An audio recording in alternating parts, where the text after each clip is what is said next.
L'huile de palme serait donc le secret d'une bonne pâte à tartiner. Il serait impossible de s'en passer.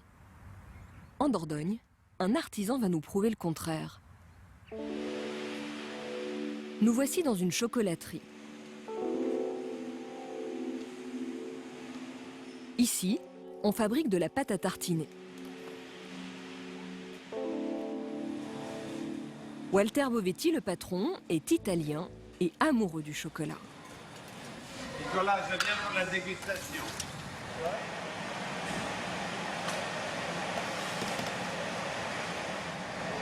C'est parfait, c'est délicieux. Ça me convient. Refusant de céder à la facilité, il a inventé une pâte à tartiner sans un soupçon d'huile de palme. On a des excellentes matières sans toucher le palme. Pourquoi aller toucher un truc qui n'est pas terrible? Il est neutre, il n'est pas bon. Et vous préférez mettre du gras qui a du goût? Mais obligatoirement, il faut trouver toujours une question d'équilibre dans le goût. Et mon intérêt, c'est de vendre de la bonne matière, de bons produits, qu'avoir des produits médiocres. Dans sa pâte à tartiner, des noisettes, du cacao et du sucre. Mais à la place de l'huile de palme, du beurre de cacao et de l'huile de colza. Autre différence avec le Nutella, les proportions. Les produits les plus chers sont les plus utilisés, à commencer par les 40% de noisettes.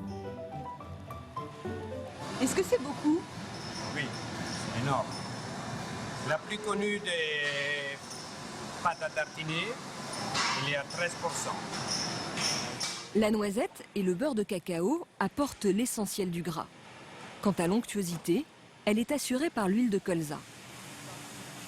Est-ce que c'est meilleur que l'huile de palme? Incomparable. Beaucoup plus difficile à travailler, parce que comme vous voyez, c'est de l'huile et c'est liquide.